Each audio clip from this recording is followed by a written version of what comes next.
O paciente intoxicado frequentemente representa uma emergência de início agudo, com comprometimento de múltiplos órgãos, se assemelhando frequentemente a pacientes politraumatizados. Como em todo paciente grave, o primeiro passo importante na abordagem do paciente intoxicado é seguir a avaliação sistematizada pelo mnemônico CAB. Cardiovascular.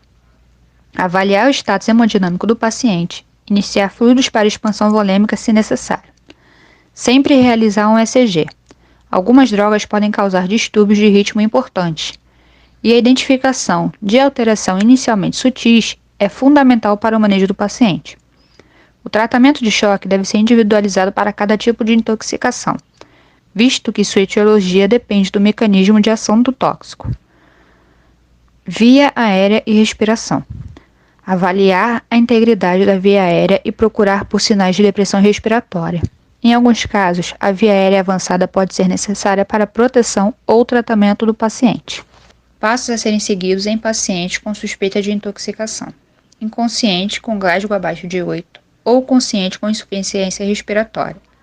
Assegurar permeabilidade de vias aéreas, intubação orotraqueal imediata, canular veia periférica com catéter calibroso, monitorizar ecocardiograma, saturação e pressão arterial média, dosar glicemia, história e exame físico do paciente, agente tóxico identificado ou quadro clínico sugestivo, ligar para o CIAT e iniciar o tratamento do paciente.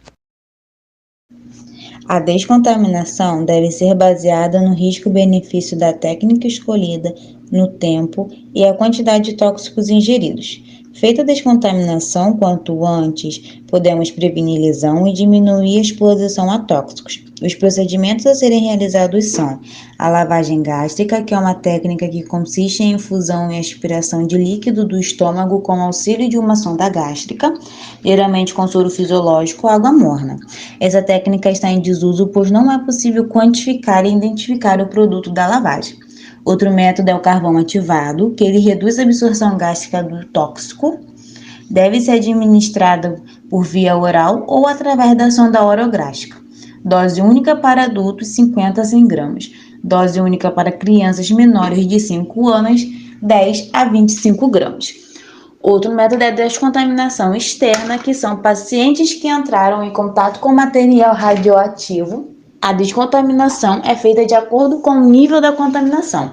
Pessoas que foram expostas a inseticidas ou agentes biológicos devem sempre ser descontaminados fora do ambiente hospitalar, por equipes especializadas. A equipe deve estar utilizando seus EPIs adequadamente e que o paciente tenha toda a sua vestimenta retirada. E por último, a hemodiálise, que é eficaz e indicada nas intoxicações graves, cujas substâncias são por moléculas pequenas, com volume de distribuição, metformina, sais de potássio, hipercalemia severa, entre outros.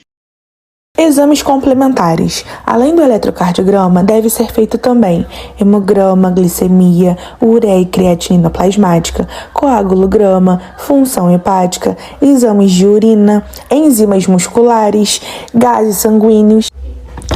Exames de imagem. A radiografia tem como avaliação cardiopulmonar revelar cápsulas radiopacas, como sais de bismuto e ferro, pacotes contendo drogas, materiais radiopacos como chumbo, potássio, lítio, cálcio, arsênico, fenotiazinas e corpo estranho metálico, como baterias.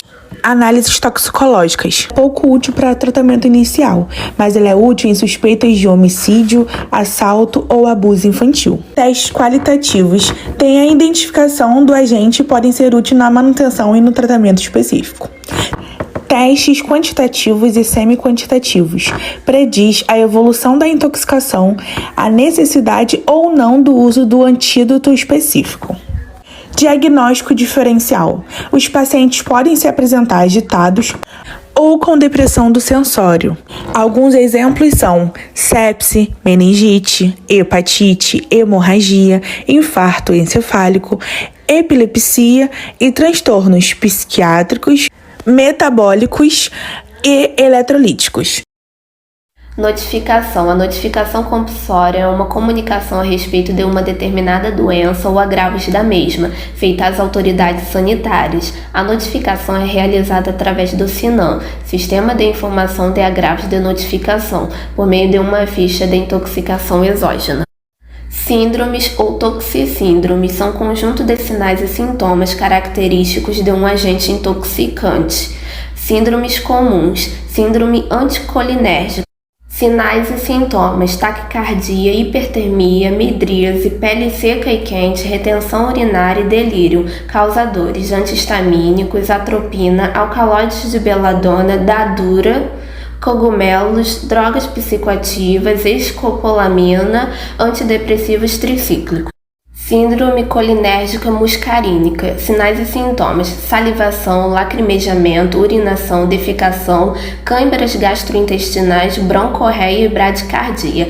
Causadores: carbamatos, cogumelos, organofosforados e fisodigmina.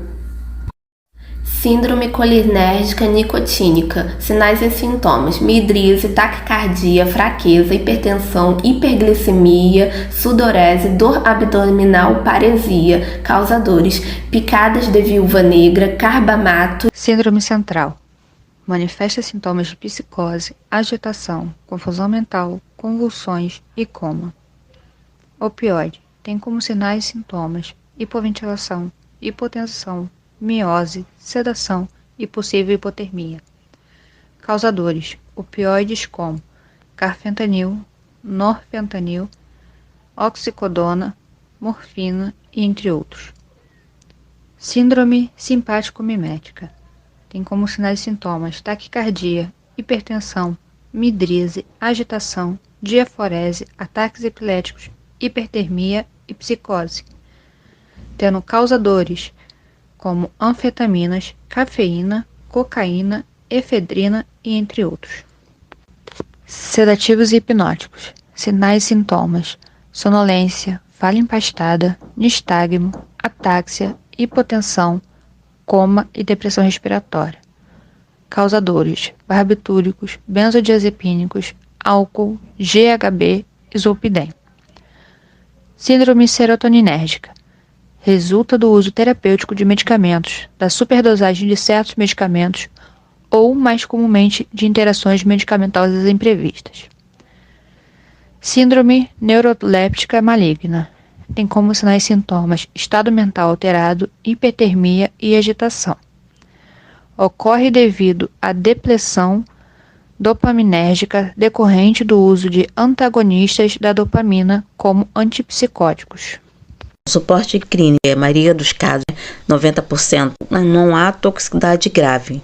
Os pacientes precisam do manejo de suporte clínico, monitorização, isso que tem um suporte ventilatório.